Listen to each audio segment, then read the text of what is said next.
NATO country Hungary is likely to be under the spotlight for its foreign policies because soon after the deadly September 2024 attack in Lebanon, where thousands of Hezbollah-linked pagers had exploded, Hungary's government allegedly reached out to Iran. In that strike in Lebanon claimed by Israel, remember, at least 12 people lost their lives and nearly 2,800 were injured. According to a report by the Wall Street Journal, in a Hungarian government transcript, the country's foreign minister personally assured his Iranian counterpart that Budapest was ready to cooperate. He's conveyed that Hungarian intelligence agencies had already initiated contact with Iranian officials and allegedly promised to pass along every piece of that information collected during their probe. At the time when this alleged conversation took place, Hungary was under scrutiny. A Taiwanese brand found on the Hezbollah devices had pointed to a Hungarian firm as the manufacturer under a licensing deal. But Budapest denied any link. And at that time, the Hungarian foreign minister claimed that the devices were neither produced nor handled in Budapest, and has said that no Hungarian entity had any physical connection to them either. But this alleged conversation tells a larger story, because while Hungary allegedly offered assistance to Iran behind the doors, this outreach appears to contradict Hungary's public support for Israel and the US.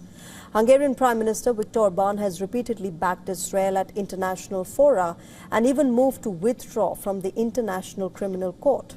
During a visit by the Israeli Prime Minister, and the timing of this revelation, of course, is critical as well.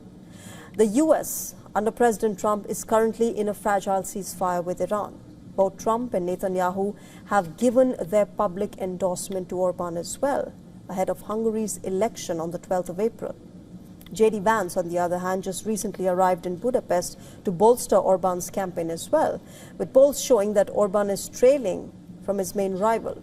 So the question is simple: where do Hungary's alliances actually lie?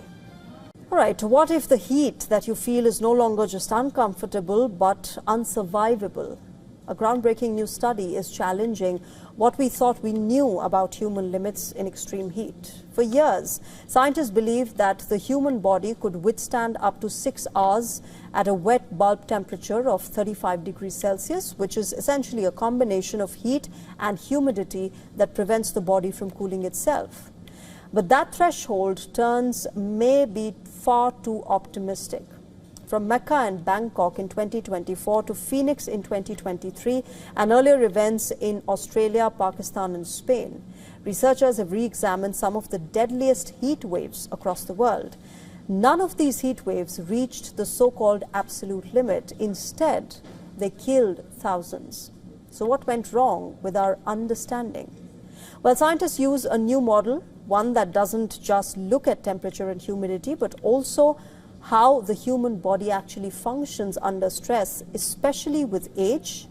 And what they found was alarming.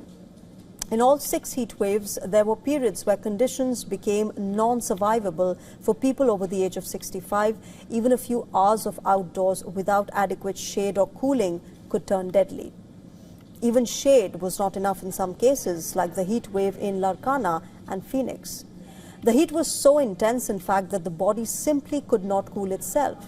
And in fact, in Larkana, conditions were so extreme that even young, healthy adults faced deadly risk under direct sunlight. So keeping the rising global warming into consideration, if today's heat can already breach human limits, what happens in a world which is 2 or 3 degrees warmer? That is something all of us need to think about. All right, shifting focus, NASA's Artemis 2 hurtles towards the moon, carrying 4 astronauts into history.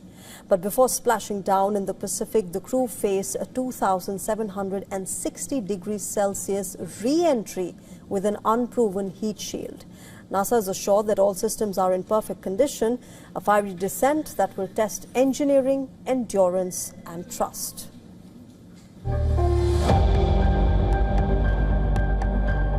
The journey home is often more perilous than the voyage out.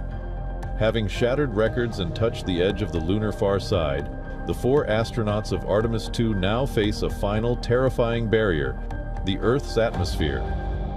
The astronauts took thousands of photographs and documented observations on their voyage around the moon.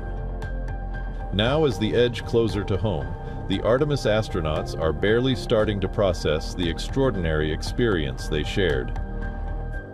We have seen just some extraordinary things that I thought we might see. They looked similar to what I thought they might look like, and other things that I just had never even imagined.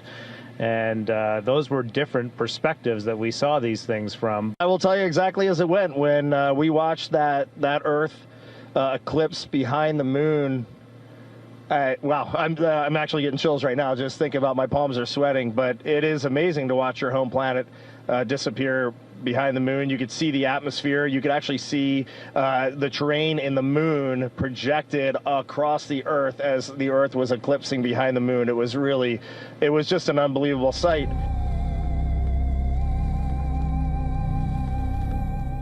For 10 days, the Orion capsule has been a sanctuary in the vacuum, but as it nears home, it must transform into a kinetic shield.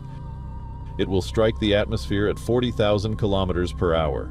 This friction creates a plasma field reaching temperatures of 2,760 degrees Celsius. This is the melting point of steel. The only thing standing between the crew and this inferno is a layer of Avcoat heat shield.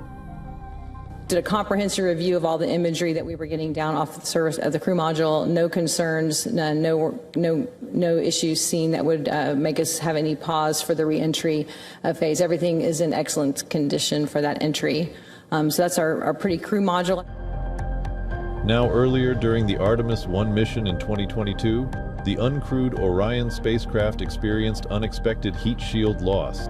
NASA says the problem was addressed through changes to the spacecraft's re-entry profile. The margin for error has narrowed to 0. This is not just a return to Earth. It is a high-stakes verification of humanity's ability to survive the deep space crossing.